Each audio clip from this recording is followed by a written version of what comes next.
Welcome to everybody, and it's great to have you here in this special afternoon and the launching of our Jewish Christian victims of the Holocaust, and to Kelvin Crombie. And just before I introduce him, but it's a lot of faces out there and special people in the community, and we welcome you, and it's great to have you all here. So Kelvin, I'm not going to take any more of your time, and why don't you come on up, and I know we'll be blessed in what we're about to hear. Well, thank you, Margaret, for your welcome and for the provision of this wonderful venue for the Perth launch of this publication, Vasily and Anayotch, Jewish Christian Victims of the Holocaust.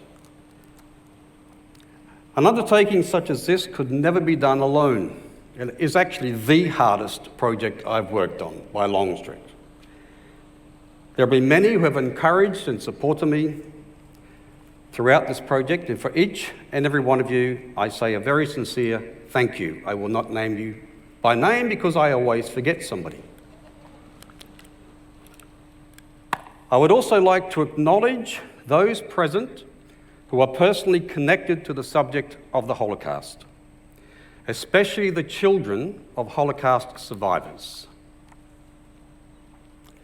As this presentation coincides with the anniversary of Kristallnacht, I'm mindful that this is a very difficult time for you and for Jewish people in general. From the outset, I want to make it very clear that although I'm giving this presentation on a Holocaust-related subject, I certainly do not presume to understand the mechanics of the Holocaust, as that is just far too big and broad for any individual to grasp. One thing I can tell you, though, this is the most difficult research study I have ever undertaken, as the Holocaust is the totality of all that is evil in mankind. I've already suffered several meltdowns, if I can call it that, from this undertaking, overwhelmed by the evil and darkness associated with it.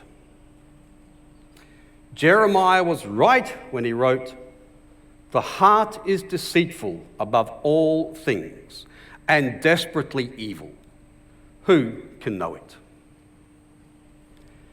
The reason I am giving this presentation about Vasily and Anayotch, Jewish Christian victims of the Holocaust, is due to a request 2.5 years ago by my former colleague, David Pelleggi, the rector of Christ Church Jerusalem and director of the Conrad Schick Library and Archive, which is there. David wanted me to record the history of the Jewish followers of Jesus during the Holocaust, and especially to determine the names of those who lost their lives. Christchurch is owned by an organisation named CMJ, Church's Ministry Among Jewish People, and many Jewish Christian victims of the Holocaust were associated with CMJ, especially in Poland. One of those victims was Vasily Yotch. This joint research project between Heritage Resources Proprietary Limited, in which I am involved, and the Conrad Schick Library is entitled the Jewish Non-Aryan Christian Research Study. It's a bit of a mouthful. I'm also indebted to others, such as Mitch Glazer, Richard Harvey, and Geshem Nadel, who are also interested in the same subject matter. The term non-Aryan Christian was used by the Nazis to classify Jewish people who were associated with the church. These Jewish people were often completely assimilated, while some regarded themselves as Hebrew Christians or Jewish Christians. At that time, Jewish followers of Jesus were not known as Messianic Jews. Our desire in this research study is to record details about these people and to honour their memory.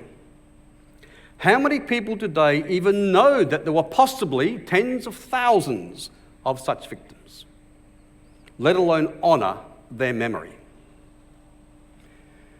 These victims of the Holocaust were often triply maligned by many in the general population because they were viewed as being Jewish, by many Jewish people because they were viewed as being converts and apostates and therefore not Jewish anymore, and even by some in the church, as they were viewed as being non-Aryan Christians, that is Jewish, and therefore not welcome in the church. The Israeli historian Chavi Ben Sasson wrote of this group of Jewish people for the Journal of Yad Vashem, the Holocaust Museum in Israel, and I quote, "It is a basic Jewish principle that even a sinful Jew still remains a Jew. Thus, a Jew remains affiliated with the Jewish community at large, for better or worse, irrespective of his or her actions. During World War II, this tenet of the faith took on practical significance. With the occupation of Warsaw," she wrote, "the Jews of the city and its surroundings fell into the clutches of the Nazis. However, some 2,000 converts to Christianity who, despite their non-Jewish way of life, were perceived by the Nazis as full-fledged Jews based on a racial definition of a Jew, were also at risk." End of quote. A Hebrew Christian pastor and later a leading Messianic Jewish academic named Jacob Yoch wrote of this group in 1941, and I quote, "From what we know of conditions in Poland at the present moment, the lot of the Jewish Christian believers must be even worse than that of the Jews. The Nazis, who condemn every Jew as a pariah, irrespective of creed, have probably driven the Hebrew Christians back into the Jewish ghetto. But within the ghetto, the Hebrew Christian is again a pariah, this time in the eyes of the Jews. He can scarcely expect any help or sympathy from the Jewish community. His plight must be difficult. Thus, the young Hebrew Christian groups in Poland are going through a time of testing and great trial.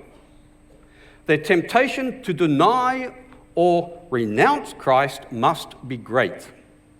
Some of them will probably lapse. We pray that many may endure and remain faithful." End of quote. The publication being launched today looks in part at these Jewish or Hebrew Christians, mostly through the lens of one Hebrew Christian family, the Yoch family from Poland. I have no personal connection to the subject matter. I am not Jewish, and therefore had no family members who experienced the Holocaust.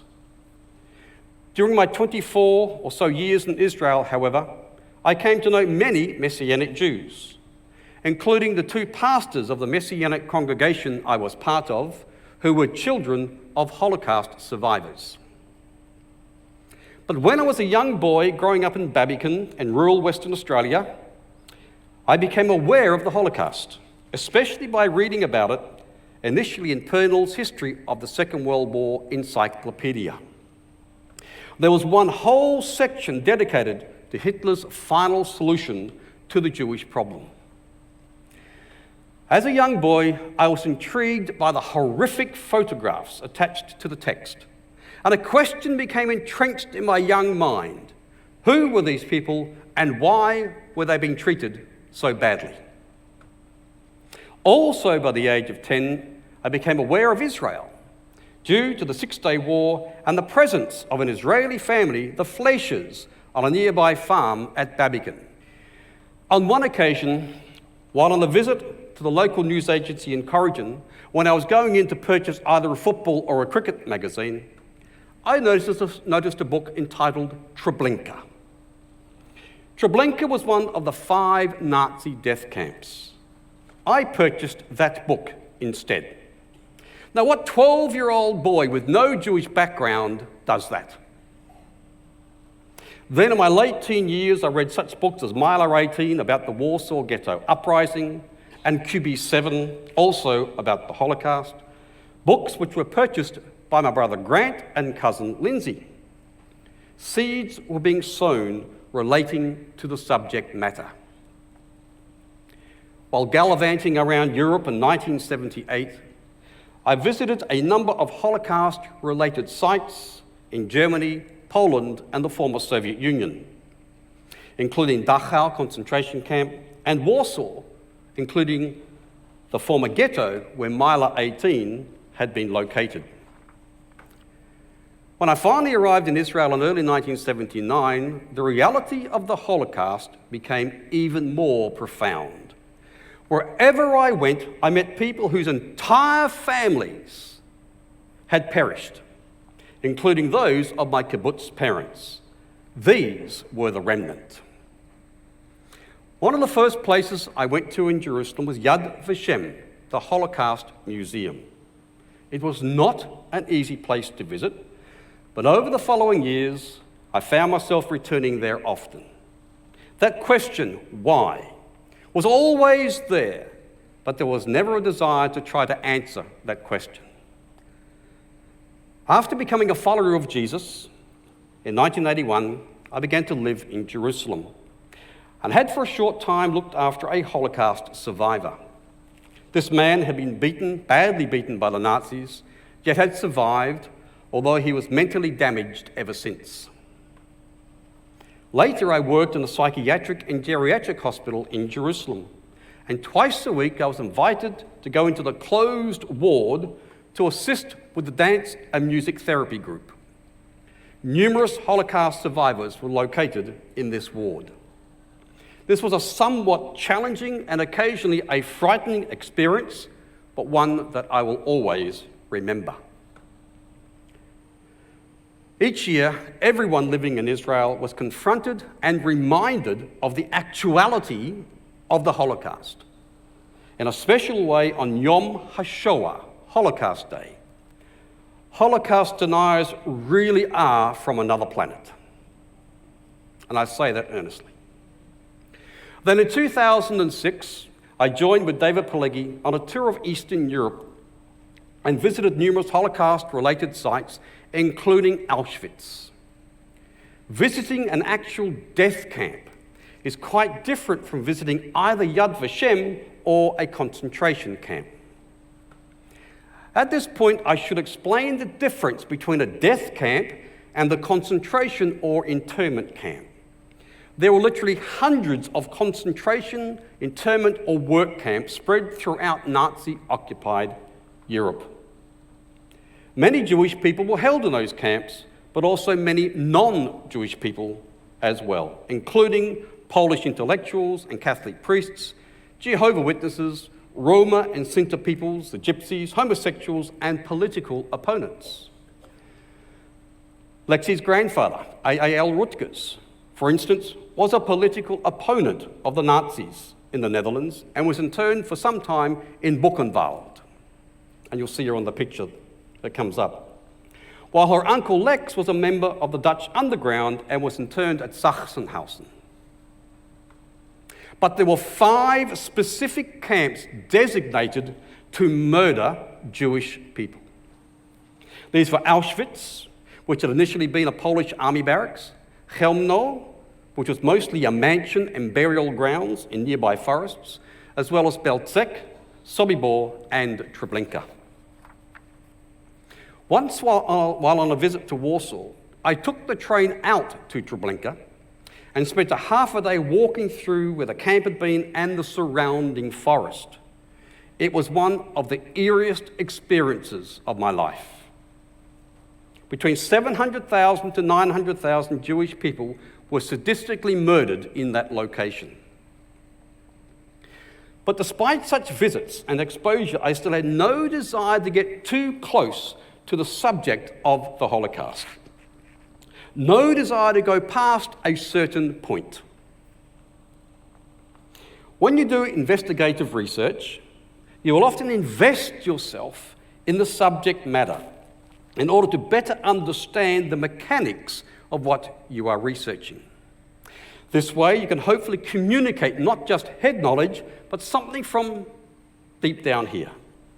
communicating a message with passion and understanding. When I was doing the research for the Light Horse and Anzac involvement in the Middle East, for instance, I often needed to take some risks and make a considerable investment of time and finances to go and locate relevant battle sites, etc. And this way be in a better place to communicate the subject matter. Concerning the Holocaust, however, I didn't want to get too close to the subject matter because, well, who would voluntarily choose to better understand the mechanics of the most heinous and demonic crime in world history? But then in April 2018, I felt it was right to accept David Pileggi's request to undertake this research study. I felt the time was right to be willing to go past that certain point, to step out of my comfort zone and try to discover information about these Jewish people who had the same faith as myself and had been victims of the Holocaust. From the outset, though, I felt disqualified to undertake this study. How can I, from a Gentile background, who never personally experienced these horrific events, how can I research, write, and speak about them? The subject of the Holocaust is just so terrible, especially for the Jewish people. You see, if any Jewish person happened to be in Europe then, and this included Allied POWs, they would all be under the sentence of death. Can we Gentiles comprehend this? But Jewish people have to constantly live with this reality. People can hate them and want to harm them just because they are Jewish. The Holocaust is a difficult and contentious matter, but so too is the subject of Jewish followers of Jesus, especially for the Jewish community, and also to a lesser extent for sections of the church.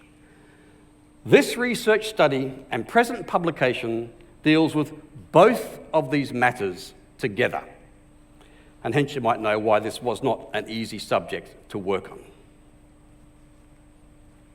Since undertaking this research study, I've spent countless hours reading and researching at home, as well as doing some research trips here in Australia, and conducting 3 very intense overseas research trips.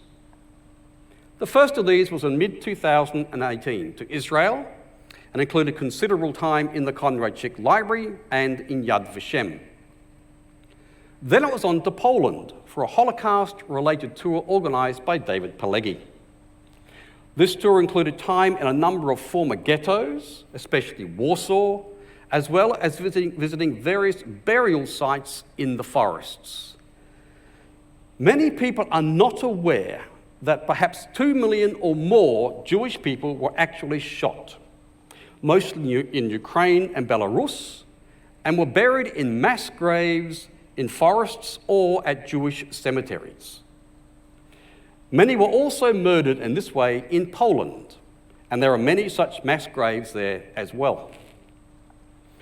On this tour, 4 of the 5 death camps were also visited, namely Treblinka, Sobibor, Belzec, and Auschwitz, as well as the notorious concentration camp of Majdanek near Lublin.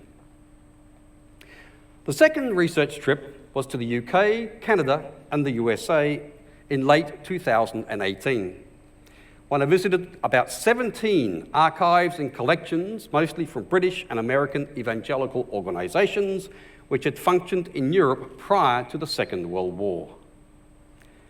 There was a large number of Jewish Christians spread throughout Europe pre-1939. Although the majority were associated with the Roman Catholic Church, there were also many associated with the Orthodox, the Uniate, which is the Greek Catholic Church, and the Protestant Church.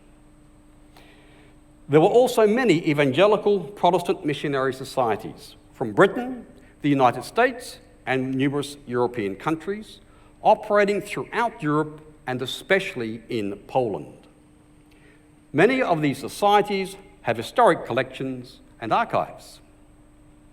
Two of those archives are located in Toronto, Canada, and were related to Jacob Yoch. Jacob had been the minister of the large Anglican-based Hebrew Christian community in Warsaw, in Poland, before the war. That community, numbering over 100, was almost completely destroyed by the Nazis and their sympathizers, either in the Warsaw Ghetto or in Treblinka. This community of Hebrew Christians was associated with CMJ. Prior to World War II, CMJ operated two ministry centres in Poland, one in Warsaw and the other in Lvov, which is now Lviv in Ukraine, where Jacob's parents, Vasily and Anna, and brother Jan lived, and where Pavel or Paul, another brother, later served.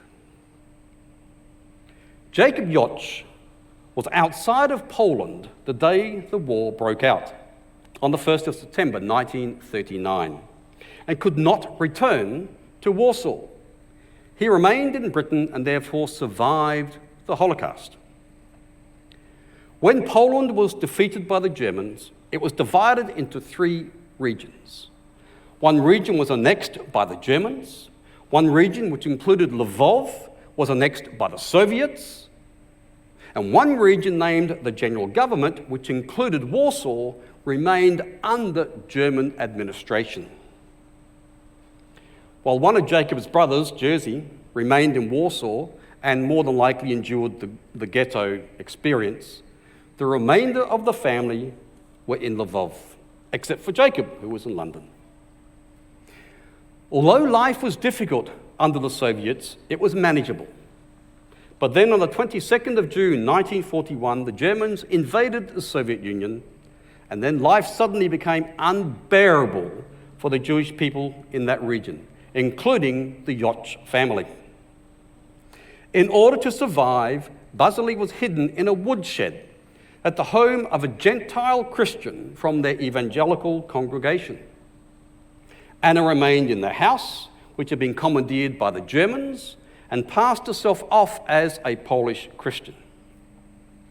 They lived under these circumstances for over 2.5 years, until, unfortunately, Vasily was discovered in February 1944 and executed. 2.5 years hidden in a woodshed. Can you relate to that? How could someone retain their mental faculties in that situation? Besides the fact Anna was supplying him with food during this period of time and placed herself also in constant danger. How did the Gestapo agents know that Vasily was Jewish? Because they conducted a body search. There is no greater sign of a person's Jewishness than the sign of circumcision, and that's how they knew he was Jewish. In that encounter, Anna was badly beaten by the Gestapo agents, yet survived the ordeal, but was paralyzed from the waist downwards thereafter. After the war, and aided by her son Pavel, or Paul, Anna quite miraculously managed to get out of Soviet-controlled Poland and made it to Britain, where she lived with Jacob and his family. Then in 1956, Jacob moved with his family, including Anna, to Canada, and hence the reason for Jacob's archives being located there. While in Toronto, I met Jacob's son Philip at his sister's house, and he brought out a lot of material related to his family, some of which they had only just recently located. Included was a large, thick file, of which Philip said something like this: "I don't know what to do with this file. It's all in German. I've even thought of throwing it out," or words to that effect.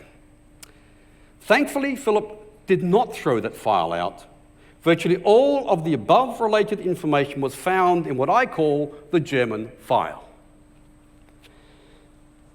During all the years that Jacob had been caring for his partly paralyzed mother, Anna, he had not received any government assistance. But then in 1957, or thereabouts, Jacob attempted to obtain financial compensation from the German government for the injuries sustained by Anna at the hands of the Gestapo agents. As you could well imagine, the German government would want to ascertain if Jacob's claim was true. And so they had a legal team attached to the case. Jacob also had a legal representative in Canada. This file contained all of the correspondence relating to these deliberations spread out over many years. Despite my poor German, as I flicked through the 200 or so pages, I noticed lots of biographical material. These pages were then photographed and later given to Deborah Pelleggi to translate into English, which she did over a period of time. The analysing of all the material from the Jotsch collection and the German file, though, needed to wait. And the waiting was when the COVID caught up with us. The third major research trip was a solid 10-week period in 2019, which took in France, Belgium, the Netherlands, Germany, Poland, Austria, and the Czech Republic. On that trip, I visited all 5 death camps, including the Chelmno camp, and literally dozens of other former ghettos, concentration and detention camps, museums, memorials, and libraries associated with the subject matter in all of the above-mentioned countries. Thus far, I've collected thousands of pages and photographs of research material. Early on, I had difficulty knowing how to catalogue the materials, not so much physically, but thematically, so that I would not get lost. As a result, I have developed 2 models to assist me. The first model relates to the Jewish non-Aryan Christians. In the Nazi worldview, there were Aryans and there were non-Aryans. Germans were Aryans, or as otherwise defined as Nordic or even Caucasian peoples. Jews, as well as Roma and Sinti peoples, were non-Aryans, that is, non-Europeans. According to the Nazi race laws from Nuremberg in 1935, the Jotsch family were 100% Jewish. Yet the entire Jotsch family were also 100% Jewish followers of Jesus and were part of the church, albeit in Poland. To the Nazis, all German institutions were to further the Nazi world view. The church was one such institution. So it had to be brought under Nazi control. A tough ideological battle then occurred within the German church between those holding to a Nazi worldview and those upholding a biblical, evangelical worldview. This struggle is associated with Martin Niemöller and Dietrich Bonhoeffer. What then about the Jewish people who were associated with the church? For the Nazis, they were Jewish, because the issue was not one of faith, but one of bloodline. Oftentimes in my research, mention is made of the converts, or some other terms, meaning, of course, the Jewish non-Aryan Christians. Some of these references could be quite derogatory. However, I've discovered that there are at least 7 categories of Jewish non-Aryan Christians. This is my own model. 1, someone who was genuinely convinced before the 1st of September 1939 that Jesus was the promised Messiah of Israel. 2, someone who converted and was baptized and became a member of the church, mostly for socio-economic reasons, seeing this as being the best avenue for progressing in the host Gentile or Christian society. 3, someone who converted and was baptized into the church because they were marrying a Gentile or Christian spouse. This person may or may not have had a genuine faith in Jesus as the Messiah. 4, someone whose parents or grandparents had converted and were baptized, from categories 1, 2, and 3, and who now, as a 2nd or 3rd generation person outside of the Jewish community, did not perceive themselves as being a member of the community of Israel. They were, for all intents and purposes, fully assimilated into the Gentile world. 5, someone who converted and was baptized after the 1st of September 1939 due to wartime expediency, perceiving this as bettering their chances of survival. There were instances where baptismal certificates were issued which provided their Jewish recipients with the opportunity to survive, and many did. Some from this category might therefore or thereafter have continued in the church, while others in time rejoined the Jewish community. 6. Someone who was a child after the 1st of September 1939 was entrusted to Christian individuals and institutions for safekeeping. This child, or this group, created considerable angst after the war, as some of the children did not want to return to the Jewish community, and some of the Christian people or institutions did not want to return the child to the Jewish community. And number 7, someone who after the 1st of September 1939, in the midst of the war, was genuinely convinced that Jesus was the Messiah of Israel. There may well have been more subgroupings, you might say, but this is my working model and this publication as well as my general research. My second working model relates to how the Holocaust happened. In brief, the Holocaust was a plan of the Nazi German leadership to systematically and completely murder some 11 million Jewish people in Europe and surrounding nations. But I do not believe this was their initial objective when they gained power in 1933. There were, as I can see, 7 phases or stages of the Holocaust. These are not rigid, and there was overlap between them, and this is my own personal working model. Phase 1, until 1933, foundations laid. The Nazi worldview was built upon foundations which ran very deep into history. Those foundations included historic anti-Semitism as found in the established churches, including the teachers of some of the church fathers and Martin Luther. The Nazis later used sayings from the church fathers and from Luther to justify their racial policies against the Jewish people. Then there were other contributing factors, such as rampant nationalism, especially of the pan-German variety, the influence of the Age of Reason, the Enlightenment, especially on the Protestant church, which led in some places to a more liberal form of Christianity, the influence of the occult. Some Nazis even wanted to return to the pre-Christian Germany, and they invoked the ancient Germanic deities. There's a lesson on that for us today in our country. A very strong influence upon the Nazi worldview was Darwinism and its emphasis upon superior and inferior races of people. And there's more. Phase 2, 1933 to 1939, intimidation, exploitation, and emigration. Following the Nazi takeover of power in Germany and later Austria and Czechoslovakia, they increasingly pressured and exploited the Jewish people, denouncing and delegitimizing them and encouraging them to leave the Reich.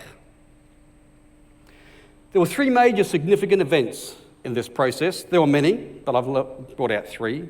The passing of the law forbidding Jewish people from working in the civil service in April 1933, the passing of the Nuremberg laws in 1935, which basically eradicated Jewish citizenship in Germany, and the nationwide pogrom on the 9th and 10th of November 1938, known as Kristallnacht. Phase 3, 1939 to 40, the Lublin and ghettoization plan. This was the policy after the Germans invaded Poland on the 1st of September 1939 and divided the defeated Poland. The Nazis planned to move all the Jewish people under their control to a specific area within the general government region around the city of Lublin. Initially, though, most Jewish people in captured Poland were relocated into ghettos, the largest being in Warsaw. This Lublin and ghettoisation plan in time became quite unworkable, and a new solution was sought. Phase 4, 1940 to 41, the Madagascar plan. I had never heard about this plan until I began researching this research study, particularly when I read of Jewish people, including non-Aryan Christians, being taken from Western Germany all the way down to the south of France and placed in a large detention camp named Gurs at the base of the Pyrenees. From there, they would be moved to the French colonial territory of Madagascar, the first of all 4 million Jewish people then under Nazi control, 1 million a year.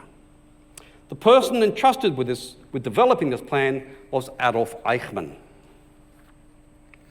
Last year, while on a CMJ-related speaking trip to France, I went down to that region and located Gurs. Although there was little infrastructure remaining, there is, though, a very large cemetery there with mostly Jewish graves, which is quite unusual in the context of the Holocaust.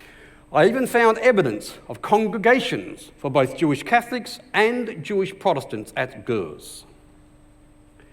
The Madagascar plan ultimately failed because the Germans could not defeat the British, who controlled the seas. So a new policy was required for the Jewish people. Phase 5, 1941, the Eastern Plan. When the Germans invaded the Soviet Union on the 22nd of June 1941 in Operation Barbarossa, they had orders to shoot Soviet commissars who were Bolshevik representatives. As Hitler equated Bolshevism with the Jews, this order included the indiscriminate shooting of Jewish males of a certain age group. It was most likely at this time that Vasily was hidden in the woodshed. The Eastern Plan also involved the transfer of Jewish people in Western Europe to captured regions of the Soviet Union. They would later be removed over the Ural Mountains into Asia and therefore out of Europe, thus satisfying Hitler's desire to create a Judenfrei Europe, a Jewish-free Europe. Phase 6, 1941 to 42. Initial implementation of genocide. But several months after the invasion, the Nazi murder squads, especially the Einsatzgruppen, began to indiscriminately shoot Jewish women, children, and older men. This was an ominous sign. It was then that Himmler, the head of the SS, ordered that other methods of mass murder, apart from shooting, be developed. This resulted in the development initially of the gas vans, which were used at Chelmno, and ultimately of the permanent gassing facilities at the other 4 concentration or death camps, namely Auschwitz, Belzec, Treblinka, and Sobibor. Phase 7, 1942 to 45, complete implementation of genocide. The final phase began with a conference in Wannsee House near Berlin on the 20th of January 1942. At this conference, the decision was made to systematically murder all 11 million Jewish people in Europe and surrounding regions.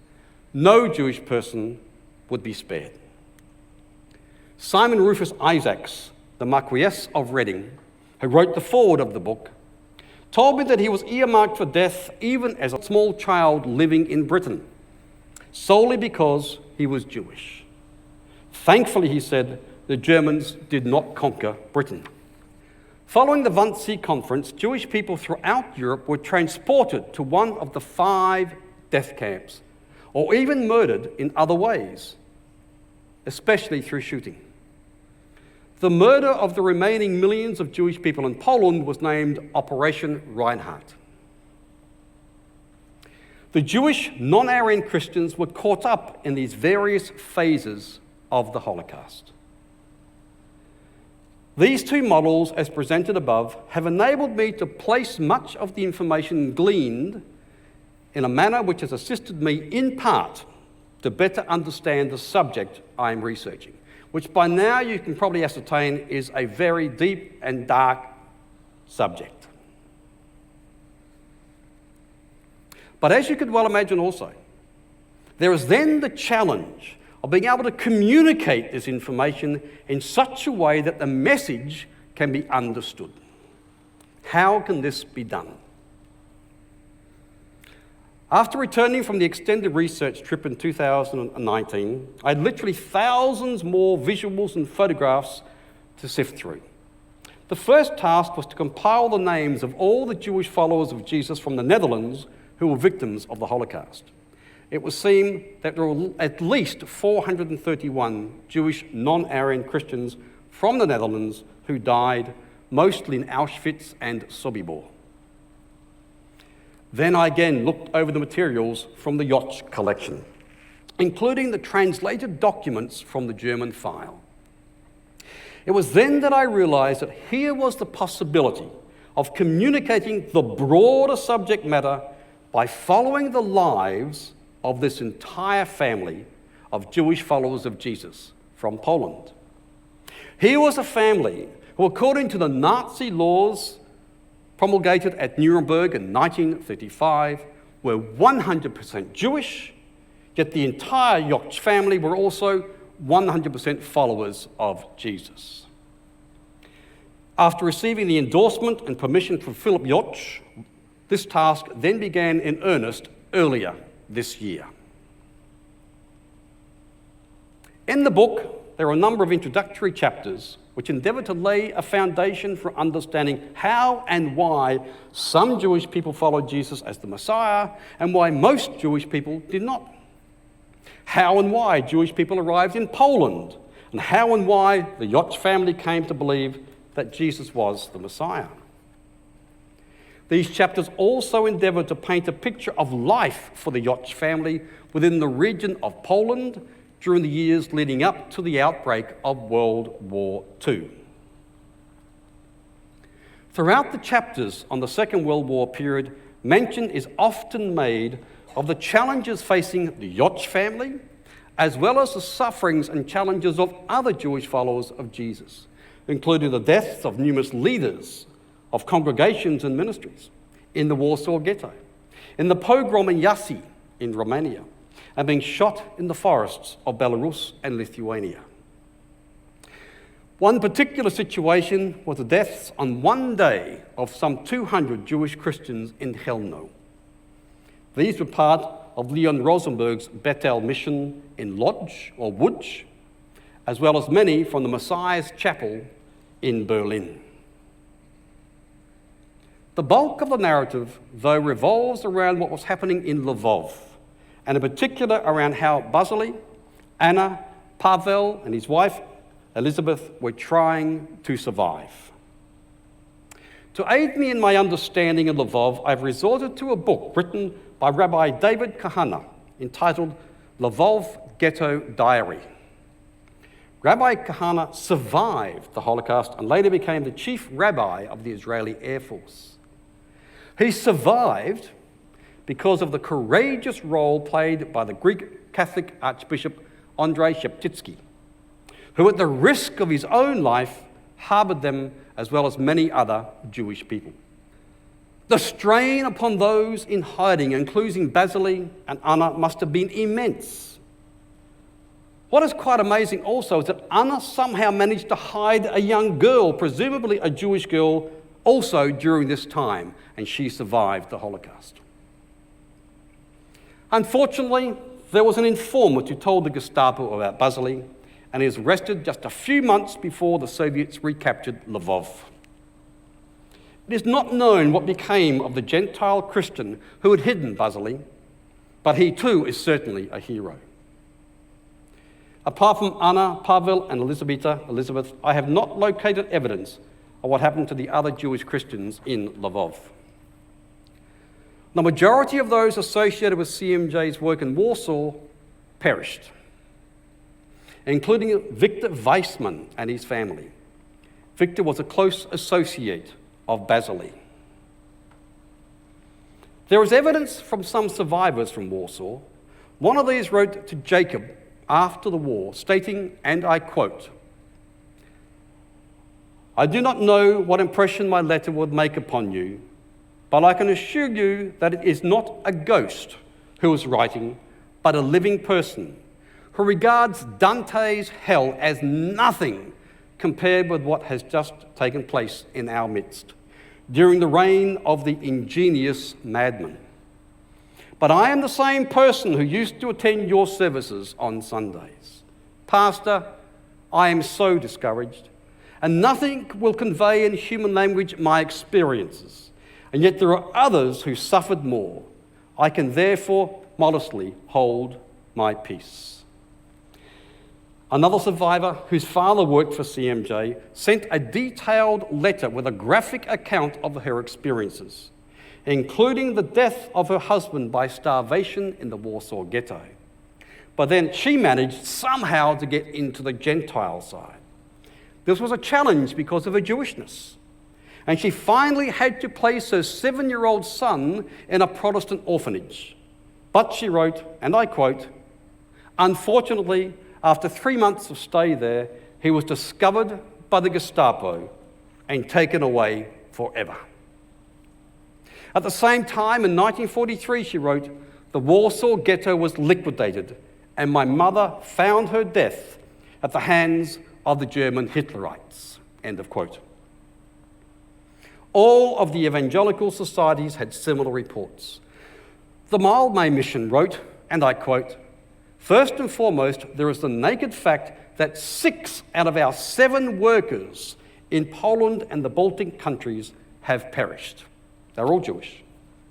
The only survivor, Mr. R. Friedland of Warsaw, lost his young wife at the hands of guards." End of quote.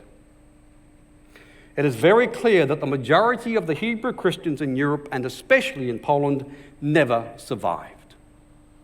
Europe had the largest number of Jewish Christians pre-1939. It now seemed that alongside the Jewish community at large, the Hebrew Christian movement was gone. Many of the Holocaust survivors left Europe and established new lives for themselves, especially in Eretz Israel and in North America. Then the clear sign of Almighty God's covenant relationship with the nation of Israel was manifested on the 14th of May 1948 when the State of Israel was proclaimed. Indeed, Am Israel Chai, the Jewish people live. Many Hebrew Christian survivors also left Europe, some going to Eretz Israel, but most, like Rachmiel Friedland, went to North America, where he later became a Messianic rabbi. Jacob and Paul Yoch also went to North America, and they too became involved in the new and emerging Messianic movement there. Jacob even became the president of the International Hebrew Christian Alliance, which today is named the International Messianic Jewish Alliance. The numbers of Jewish followers of Jesus is now higher than ever before in history. And in Israel itself, there are dozens of Hebrew-speaking Messianic congregations. The Nazi Hitlerites did not succeed in destroying the people of Israel, and they did not succeed in silencing the Hebrew Christian movement. Anna Yoch, although badly beaten and paralyzed from the waist downwards, lived to see the rebirth of both these entities from the ashes of the Holocaust. Then news arrived that she had received financial compensation from the German government. But Anna never received any such benefits, as she died peacefully in Toronto on the 11th of December 1961. As I've researched about Anna, the Yoch family, and the broader subject, I am left with a few personal questions or challenges. One is to do what I can do that ensure that the memories of those who were victims of the greatest crime in human history should never be forgotten, and that the ideas which gave birth to the Holocaust should be exposed and made known and challenged. Ideas have consequences. Another challenge relates to the character of the church, and I'm a part of the church. There should be no anti-Semitism in the true church. Anti-Semitism is contrary to the character of the true church. The true church is composed of Jew and Gentile, Aboriginal and whitefellow, rich and poor, and all are one and equal in covenant relationship with Almighty God. Last Sunday, the collective Dutch Protestant Church officially acknowledged their failure towards the Jewish people during the war. Late, but a step in the right direction. But perhaps the biggest challenge for me from this research study is this. How would I really have reacted in such a situation as these people faced back then? Would I have been like Archbishop Sheptitsky, or the Roman Catholic Archbishop of the Netherlands, Johannes de Jong, who stood up to the Nazis, or the Polish Gentile Christian who risked his life to hide Basili Joch? I really don't know how I would have reacted if my life was endangered or the lives of my families. I would hope that I would have done the right thing. In response to Kelvin's presentation, I'd like to call upon Peter Abetz. Peter came to Australia in 1961. He was a member of the Legislative Assembly for 8 years. He's a reverend in the Reformed Church. Peter at the moment is the chairperson of the Australian Christian Lobby, and he's also the vice mayor of the city of Gosnells. Peter is a man who upholds Christian or biblical morality. I would classify Peter as a statesman and a gentleman. So Peter, could you respond? Thank you, Grant, for that kind introduction, and just want to say thank you to Kelvin for giving me the privilege and the honour of responding and saying a few words at the launch of this book, Basili and Anna Joch, Jewish Christian Victims of the Holocaust. And we've gathered here today, but we probably haven't got any mainstream media here today recording the launch of this book, and yet I believe that this book is a really important, newsworthy event. And I believe this book is really important for three reasons. One is it fills in or makes a significant contribution to church history or our knowledge of church history. I think I'm probably not on my own, but I was totally unaware before reading this book that there were whole Jewish congregations who actually went to the gas chambers. I was not aware of that until I read this book. The other reason I believe it's an important one is that it makes a really significant contribution to our understanding and knowledge of the Holocaust itself. And also, as Kelvin indicated, it shows us the importance of understanding that ideas have consequences, because the Holocaust did not suddenly pop up out of a vacuum. There's a whole history of ideas that actually led to it. For me to read this book and to read of the whole congregations being sent to the gas chambers or death camps was gut-wrenching, to say the least. It brought tears to my eyes many times. You know, to follow the Joch family's travail through the horrendous period of history that they lived in, it served to remind me that history is actually the story of lots of individual people. You know, I can read that 6 million Jews died in the Holocaust, and that doesn't actually move me all that much, because I can't picture 6 million people. But reading the story of one family, that's gut-wrenching, because you see the personalities that are involved. 6 million can roll off our tongues so easily. And I hope that all of you will read this book, and that as you read the book, that also move you to tears. For me, one of the challenging things of the Holocaust is the fact that I'm of German birth. It's something, the Holocaust was something I've struggled with for many years, struggling to understand. And when, with Steve Lieblich on a tour to Israel, visiting Yad Vashem, it made it even more, a very powerful impact when you see the photos of all the people that perished, and particularly the ones of the children. And there's still many aspects of the Holocaust that I don't understand. I still struggle to get my head around it. But from the little bits that I've learnt from my parents, and my parents died relatively young when I was still a young man, but I had the opportunity to speak to one of my uncles, my dad's brother, and who lived to a ripe old age. And it's very interesting when you actually learn of just how the German people actually lived through that period, and how families had so many different issues to contend with.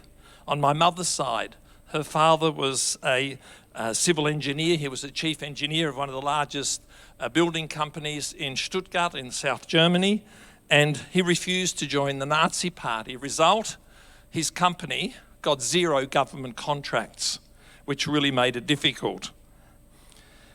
His youngest daughter, so my aunt, she had meningitis when she was a little girl, which left her profoundly deaf and with no sense of balance. If you turned the lights off, she would fall over.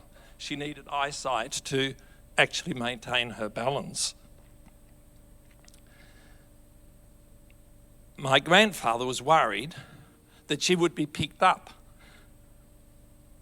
because she didn't match, the perfect image of an Aryan person, because you had to be strong and healthy. That was the thing that was portrayed, and so he made sure that she was never out in public. Another distant relative of my mother's side was Field Marshal Erwin Rommel, and for his involvement on the very periphery of the attempt to get rid of Hitler, he was murdered by the SS. Grandparents on my father's side, quite an interesting one. My grandmother, a very devout old Catholic lady, very tall, very imposing sort of a figure, while her husband, who was professor of forestry at the University of Freiburg, was in Berlin supervising the management of forest resources for the war effort.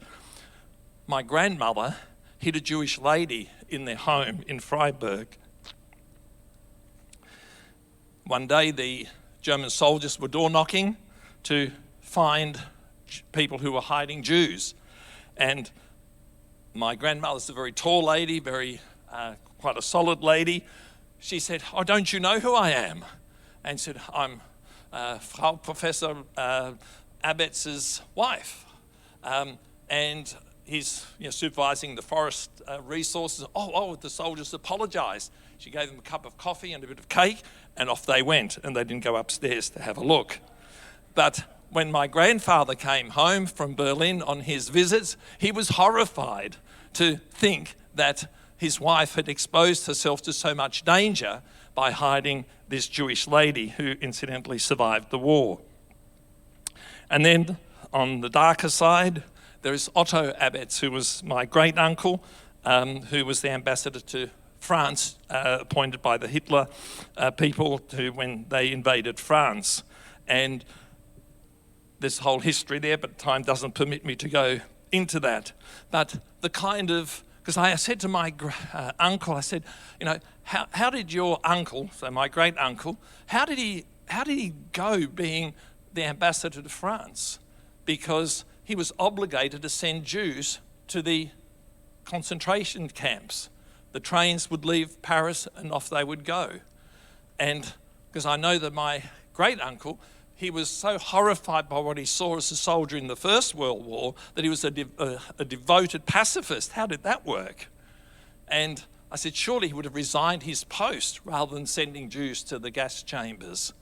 And he told me, and I have no way of verifying that, but he said that he'd struggled with that because he said, if I resign, they'll put a real Nazi in place, and the real Nazis, they would always exceed the quota they had to send.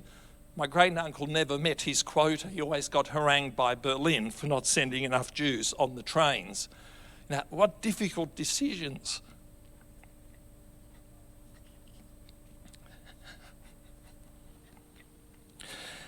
And when I reflect on the issue of, now how could a civilized people who produced the Mozart, who produced an Einstein, turn against a people group that for so many years, centuries, had already been persecuted simply for being Jewish? You know, Jews for so long experienced persecution. Now in Britain, in King Edward I in 1290, expelled all the Jews from Britain. If you go to Dr. Google and type in persecution of Jews, or expulsion of Jews rather, you get this long list throughout history of the times when Jews have been expelled from Switzerland, Bavaria, Hungary, and so on. But nothing, absolutely nothing, compares to the Holocaust. Nothing can compare to that, to the deliberate destruction of people simply because, and purely because of their racial origin, not for anything they've actually done or that the group has done, but simply because of their genetics. How do people think these things up?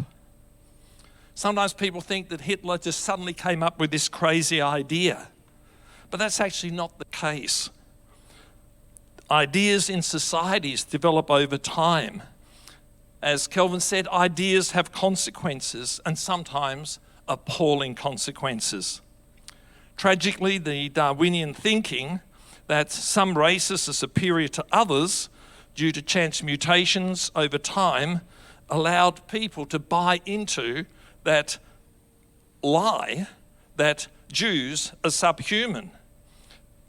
And when you actually look at Darwin's first edition of The Origin of the Species, he actually subtitled it, The Preservation of Favoured Races in the Struggle for Life. In other words, that some races are favoured and they will survive, but others will die out. And that led if you actually look at the history of how Aboriginal people were treated in Australia, it was after the publication of Darwin's Origin of the Species that things became much worse for the Aboriginal people in Australia, because Darwin in his Origins of Species actually wrote about the fact that the Aboriginal people were the missing link between apes and us white people. That Darwinian thinking in the late 1800s gave rise to eugenics, which was very popular in the late 80s and into the 1920s and beyond. And Hitler simply took that another step further, a big step further, admittedly. He wanted to help nature weed out the unfit and create this wonderful pinnacle of a master race. You know, the Judeo-Christian view that all people are made in the image of God, that's what led to the Christians being in the forefront in the fight against slavery. But sadly, the liberal church in Germany had bought into the lie of Darwinianism and eugenics, with the result that only a very tiny portion of the German church actually stood against the Nazi program to rid Germany of Jews, and indeed Europe of Jews. And I would say that Kelvin's painstaking research highlights the fact that people who were racially Jewish, but who had embraced the Christian faith for several generations or more, and even who no longer outwardly identified as Jewish, and so for practical purposes were so well integrated into mainstream society, they still fell victim to the Holocaust simply because of their racial origin. And this book shows us the enormous cost of those with power deeming one racial group as not being worthy of life. It tells a story that many people are totally unaware of, but one which needs to be told, as painful as it is. So I was to say thank you, Kelvin, for making yet another very valuable contribution to making history accessible to ordinary people. Thank you.